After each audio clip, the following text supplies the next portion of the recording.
शेतकऱ्यांचा जीव गेल्यावर तेव्हाच सरकारला जाग येते का? शेतकऱ्याच्या घरात तेल असते तर मीठ नसते, मीठ असते तर तेल नसते. वही आणायची असते दादा तर पप्पा जर का म्हणलं माझ्या खिशात 10 रुपये नाही तर इतकं वाईट वाटतं. 15 रुपये नाही दिले चालते दादा, पण आमच्या मालांना भाव द्या. दादा, शेतकऱ्याच्या मालाला भाव नाही. शिक्षणासाठी वही घ्यायला वडिलांकडे 10 रुपयेही नाहीत. घरात तेल असतं तर मीठ नसतं, मीठ असलं की तेल नसतं. ही शेतकऱ्याची आजची सत्य परिस्थिती आहे आणि ती ह्या चिमुकलीने न घाबरता रोहित पवारांसमोर मांडली. वही आणायची असते दादा तर पप्पा जर का म्हणलं माझ्या खिशात 10 रुपये नाही तर इतकं वाईट वाटतं.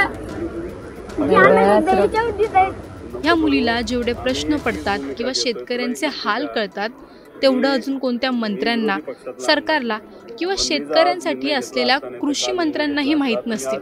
ह्या चिमुकलीने नेमके कोणते प्रश्न रोहित पवारांसमोर मांडलेत, रोहित दादांनी त्या मुलीला काय समजावलं आणि त्यानंतर रोहित पवारांनी घेतलेली भूमिका तुम्हालाही नक्कीच थक्क करेल. त्यामुळे हा व्हिडिओ शेवटपर्यंत नक्की पहा आणि टाइम्स नाऊच्या सर्व माध्यमांना सबस्क्राईब आणि फॉलो करायला विसरू नका.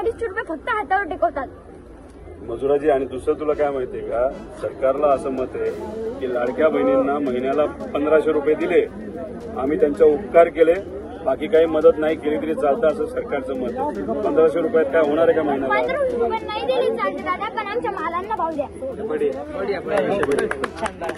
कृषी मंत्री पद म्हणजे ओसाडगावची पाटीलकी. शेतात काय ढेकळांचे पंचनामे करू का? शेतकऱ्यांच्या अंगावरील कपडे ही मोदींची देण आहे अशा म्हणणाऱ्या कृषी मंत्र्यांनी एकदा ह्या मुलीची व्यथा नक्कीच ऐकावी, म्हणजे त्यांना विधानसभेत मांडायला मुद्दे मिळतील आणि ते रमी खेळणार नाहीत. ह्या शेतकऱ्यांची सत्य परिस्थिती नेमकी कशी मांडली आहे हे तुम्ही एकदा या व्हिडिओतून पाहाच. इयत्ता 8वी मध्ये शिकत असलेल्या ह्या मुलीला जर का शेतकऱ्यांची व्यथा कळत असेल तर मग सरकारला शेतकऱ्यांचे होणारे हाल जाणवत नसतील का? भारत हा एक कृषीप्रधान देश म्हणून ओळखला जातो आणि त्याच देशात शेतकऱ्यांच्याच मुलांना एवढे हाल सोसावे लागत असतील तर भारत कोणत्या पद्धतीत विश्वगुरू बनतोय? शेतकऱ्यांच्या आत्महत्येचे प्रमाण वाढत चाललं आहे. शेतीच्या मालाचे भाव वाढत चालले आहेत. वाढत नाहीये तो फक्त शेतकऱ्याचा नफा. शेतकरी आत्महत्या करतायत आणि कृषी मंत्री शेतकऱ्यांचे प्रश्न मांडायच्या ऐवजी विधानसभेत पत्त्यांचा डाव खेळतायत. तरीही त्यांच्यावर कोणतीही कारवाई होताना आपल्याला दिसत नाही. त्यांना समज देऊन सोडलं जातं. शेतकरी एवढे हाल सोसत असताना सरकार कसं काय गप्प बसू शकतं हे नवलच आहे. बहुतेक सरकारला शेतकरी हे फक्त मतांपुरते निवडणुकांच्या वेळीच आठवतात. विरोधकांच्या भूमिकेचा तर नाहीच नाही, पण सरकार केवळ या चिमुकलीच्या व्यथांची दखल घेणार का? आता हेच पाहण्याजोगं आहे. तुम्हाला या व्हिडिओबद्दल काय वाटतं? ह्या चिमुकलीचे धाडस कौतुकास्पद आहे की नाही?